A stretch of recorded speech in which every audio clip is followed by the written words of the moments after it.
Well, welcome back to Degens on the Block, where we talk blockchain, crypto, NFTs, and all kinds of things, just random topics. Today's topic is generative AI, and we have Jim and Ramon joining us. This is Glenn Gray over here. I'm Todd.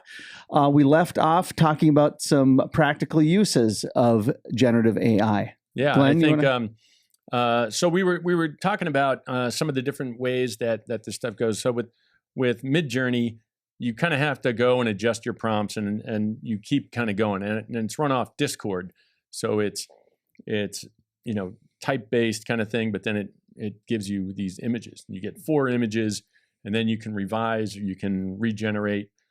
So I think the frustration I've had with it is that if you want to change something, like I was taking some of your photos that you just shared today of the farmers, and I was like, I'm going to see if I can do one of these things, and I was putting in like 3 generations of farmers, sitting on in a barn, in a dairy barn with something streams of light coming in, and it would give me the wrong ages, or it would give me something, and then you kind of have to, you got to go back and you got to reprompt it, and then you try it again and where the thing that I really like about Adobe's Firefly, maybe because I haven't tried it and I can't say anything bad about it, but it allows you to, go take this thing. We've probably all watched the video, that lets you take out the jacket and replace it with a red jacket or do something. And possibly if Ned Wright, if you're watching this, maybe you'll return my calls so we can get you on this thing. I'm just joking. But Ned, I worked with Ned, who was part of the development team. It's one of these things where you can kind of tweak it a little bit more. Like you were saying, I think it's kind of like, Photoshop in a way, except you don't have to find the next, image. Right. It just creates it. So that kind of thing is just, it's like my mind's all the numbers of hundreds of hours I spent searching stock, sites for any kind of thing that was going to work. Right. Suddenly now it's totally different. Yeah. I mean, the uncontrollability. I mean, again, for people that, if you look around on Midjourney, on some of the people that are really, really good, that are really marketing, and they're marketing themselves hardly as AI artists. And I can see why, because they have gotten it down to a point that they probably have much better control on. I haven't learned all this stuff yet, and there's definitely an art to the prompting. And some of them look like they can control it really well. I can't. It's a little more random. You can put in cameras, lenses, you can put in film stock, you can do different kinds of things depending on what you want to do that definitely help, and you can pick a lot of those tips up. But for people that know it pretty well, it's really, they've actually, it looks like, figured out a way to control it better than I can. But that's going to be that will probably evolve on Midjourney. I mean, Midjourney came out with their newest version about, I don't know, 2 or 3 weeks ago. And they talked, you knew the guy's name that started. I don't remember. It was on 60 Minutes. They said, when do you expect the next version to be out? Like late next fall? He goes, 2 months. Yeah. Right. Yeah. 2 months. He said, we should have the next version out in 2 months. So, I mean, they are moving rapidly on this stuff. And the technology is improving so rapidly that it's, for the shortcomings that it has right now. Yeah.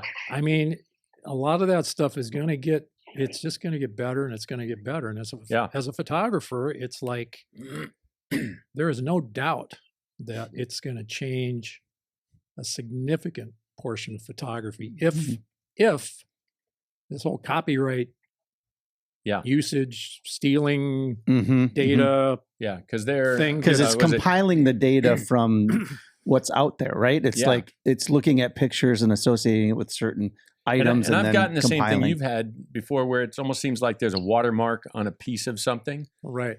So they're pulling from all over, and you're talking about, I think Getty was suing them. Yeah, there's like $1.5 trillion suit that Getty has started, claiming that Midjourney stole their data, from all the Getty imagery thing. Whereas Firefly states that it's using Adobe stock. I mean, it's using their materials to do it. So, but it's still in non-commercial use. Everything on Midjourney right now says it says whatever you make on here, you can use it for whatever you want. Yeah, it's a buyout. So you must, Ramon, you must like that idea, huh? Yeah, definitely. In fact, you get a buyout for like $29 a month. Yep. Yeah, it's very fluent because obviously that takes out a lot of the, you know what I mean? A lot of the licensing stress and, in terms of, rights and rights managed and all the different things that we usually got to deal with, obviously, in clearing things. But I will say that there's, a couple factors in applying this, like you asked earlier, where are we, using it so far early on, especially on the motion side. A couple places, for example, right now, some of our teams will sometimes use the AI image generator that Shutterstock has. I don't know if you guys have seen that one.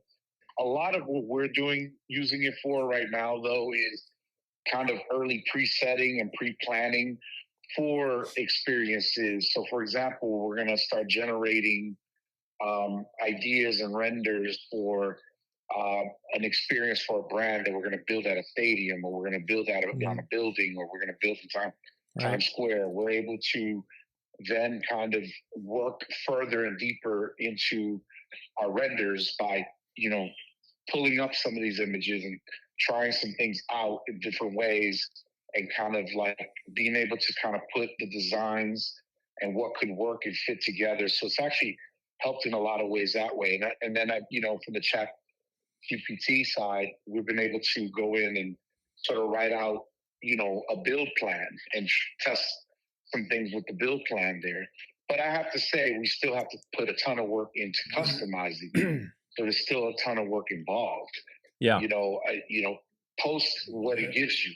It can kind of pull up frameworks of ideas and kind of write things for you. But then I think the custom side still involves so much, and so much you can't explain, that it still makes you feel good and confident that there's still plenty of room for all of us artists and producers to still be working. Yeah. You know what I mean? I know there's a lot of fears out there, but I think like anything else that comes and is a new wave, especially with this kind of magnitude, there's going to be fears, but definitely we see the light of like how much the human, effect is still going to have to be part of this. Yeah. You know what I mean? Well, I mean, ideas are king, obviously.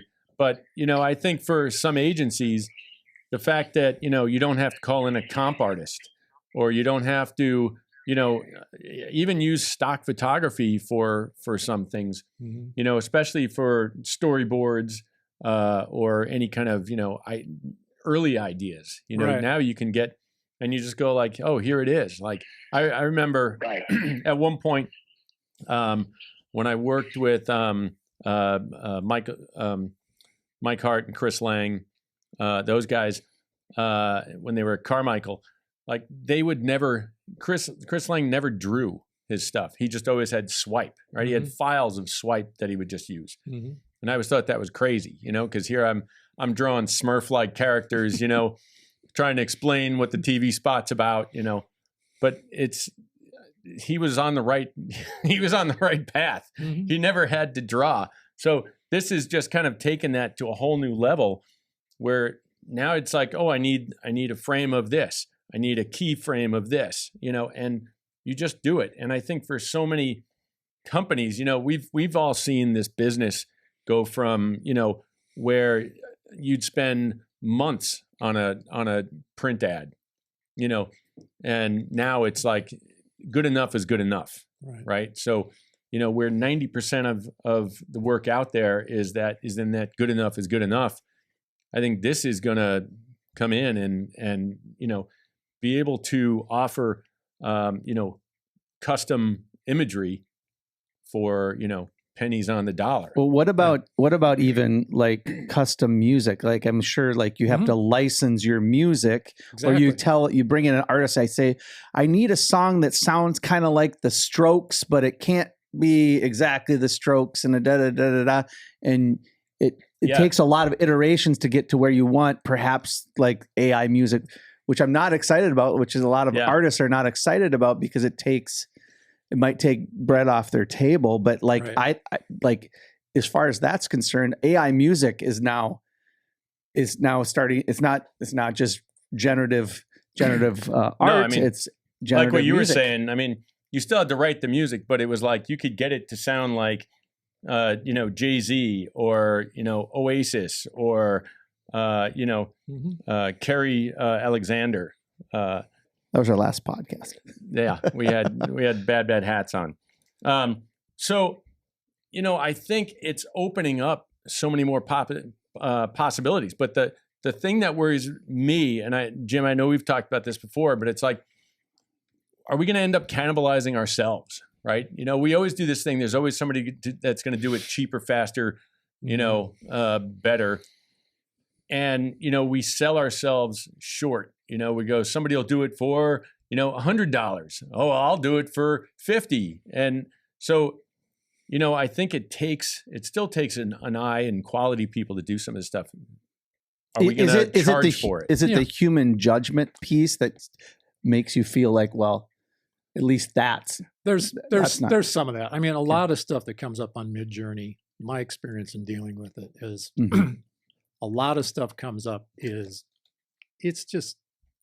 not great. I mean, there's great things about it, about what it does, but it's not like you look at it and go, especially in the photography situation. I mean, it just doesn't ring super true. You know what I mean? Sure. And so from that aspect, I think there's a couple things with it. One thing it can do, like Glenn's saying, it could be a really good tool. Like Ramon said, it can be a really good tool to use for some of this stuff that's so labor intensive, which is giving somebody a really good rendering or time saving thing on trade shows or on whatever it is. It can probably be a really good use of that. I can see that as an art director thing. That'd be great.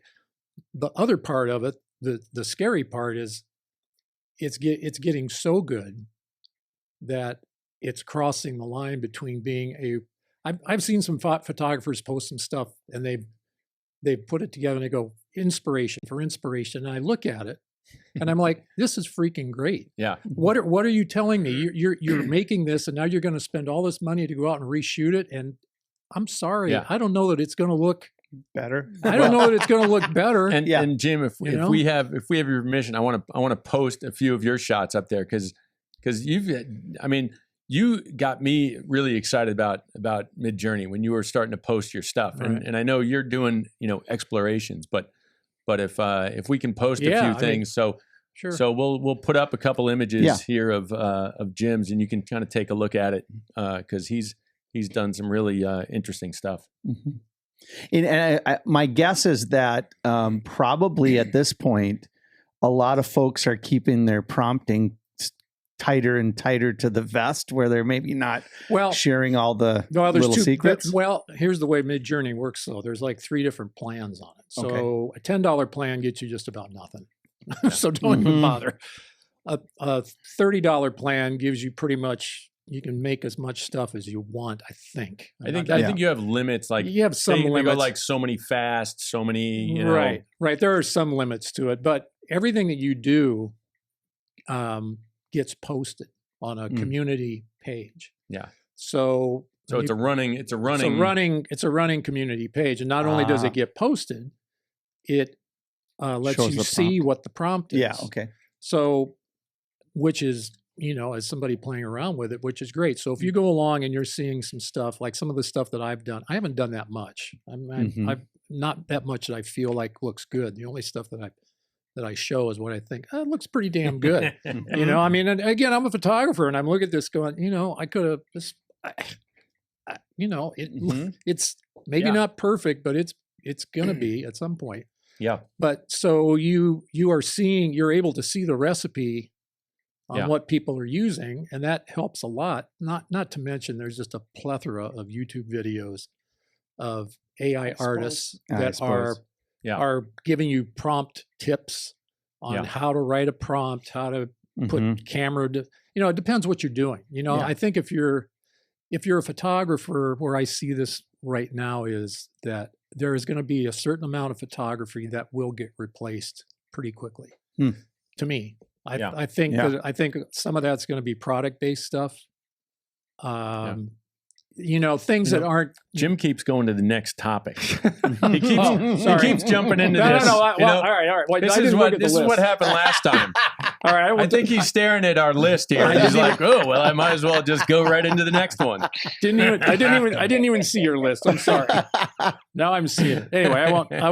That's good. That's good. I don't want to ruin your thunder, but I don't even know what I was saying. Yeah, it's not really much thunder. It's No. it's a little rumble, but No. that's just lunch. Anyway, I don't even know what I was talking about. Yeah, now. no, but I think it's really producing some interesting results. I don't see, I think Ramon, you were kind of talking about some stuff, but I think when it's something specific. Now you can take an image and you can scan it in, or you can post it along with your prompts, and it can take that image and turn you into something else. Right. Which I have not experimented with that, believe it or not, at all yet. Yeah. Like I haven't put any of my stuff in there to see what I can do with it. I mean, I've been trying to build things from scratch just to see how much of a replacement tool this can ultimately be. And in some cases, it can be pretty amazing. And again, when you consider that the technology is growing so fast, I think there's going to be AI artists that are going to be hired by agencies and design places and stuff. And maybe there already are. Here, this was when I was trying to get for me. I was trying to take. I put my picture in there, and it really he kind of made me look pretty cool and futuristic. Yeah, a little Schwarzenegger look. Yeah, I I can't say it did. It kind of gave me really defined cheekbones, but I'll post that too. But it's because there's another AI that I was messing around with, Deep Brain, and Deep Brain allows you to you can create presentations, and you can make your own avatar, and you just upload a script, and it's doing it. It does the whole presentation. It's like a PowerPoint, but it's done. So I was trying to do something where you can upload your own and all that kind of stuff. So there's so many things that you can do. That's the crazy thing. It's like it's just opening up all these avenues. And I think as art directors, I feel like as art jobs have never been the same for more than about 3 years. We're constantly having to evolve. Right. And get new skills, because suddenly now you have to be a retoucher, and then you have to be, an illustrator and a comp person and a keyliner, and this business has been nuts. Right. But this is just crazy. Yeah, I mean, the one thing that it doesn't have right now is resolution. Right. And that I've got to believe is going to be solved. Yeah. Very shortly. I mean, there are AI tools that I use them on some where you can, and you probably did too, where you can take a lower resolution image and the AI will fill in the data and you can enlarge it up to like 6 times. Yeah, it's crazy. Yeah, what Topaz. Topaz, or I think even maybe Photoshop has stuff like that now. So, yeah. But for definitely web-based stuff, there's no problem. Yeah. Go ahead. All right. Yeah. So what about the you guys mentioned it a little bit, but what about the feeling of the authenticity of it and the fact that you can recognize it's AI for the most part? You feel like it'll ever overcome that hump fully? I'm not sure it will, but I in terms of authenticity and making it feel real within real, when I say is like shot practically, right. in the woods or shot. Authenticity, I think right now is one of the biggest challenges of the AIs, depending on the look a client would want or brand would want, or, any kind of, you know what I mean? Like, I think that it still lacks authenticity. I think what I've been seeing on that, because that's what I've been trying to play around with, and I'm not there, but I will tell you that looking around at some of the better stuff that I'm getting from people, there are some stuff that looks lifestyle. I mean, it's is it always there? No, it's not always there. But there are things that I see that are there. And I Yeah. guess the skeptic in me just has to. I mean, that's what I shoot. I shoot a lot of lifestyle. Yeah. I Yeah. mean, but I'm looking at this going, no, it's not perfect. Sometimes it is, but Yeah. the unpredictability of that is a problem. Yeah. And the commercial use, because you can't, I mean, you got to deliver, so you can't.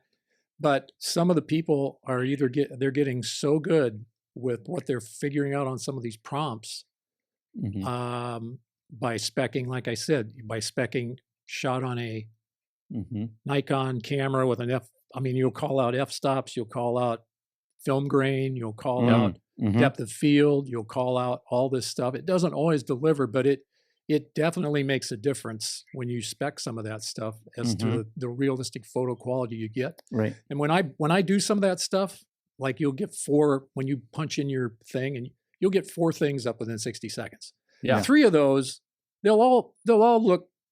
Sometimes they don't look that great. Sometimes they'll all look sort of okay, but usually out of the 4, there's one that you look at and go, "Boy, that one's Close. That's pretty damn good," And the other 3 may be totally bogus, because there can be kind of a dead look in their eyes sometimes. Yeah, and I was trying to find some lifestyle type stuff, and I think it is. It's harder to find. It's a little the fantasy and anything stylized is pretty tough. Here's one I just saw of. It kind of looks like a hiker up on a mountain. Yeah. Right. But it doesn't look right. Doesn't look stylized. It looks pretty. And again, it's not a great image. No. But it certainly looks pretty real. I honestly, I have to believe that as fast as it's going, that so just a matter of time. It might be a matter of time, and I sound sacrilegious as a photographer saying this, because I don't want to. It's not going to be right for everything, probably. Yeah. Right. But if you think about it in the commercial aspect of clients, budgets, money. Yep. I think things have already gotten scaled back the last few years. You and I have been in the business. I mean, it's gone from whatever. And if you've got the ability to create some imagery that looks pretty dang cool, and for what you're saying too, I mean, I hate to say that, but in a lot of cases, good is good enough. Yeah. Are you going to spend that money on a shoot, or if you can do this with a good AI artist, are you going to do that? I mean, I don't think it's totally there yet for that. No, I think where we take the next leap is when we achieve the artificial general intelligence, when other AIs can talk to each other and teach each other, because that's when things are going to go crazy. And on that note, we're gonna wrap this segment up, and we'll be right back after this.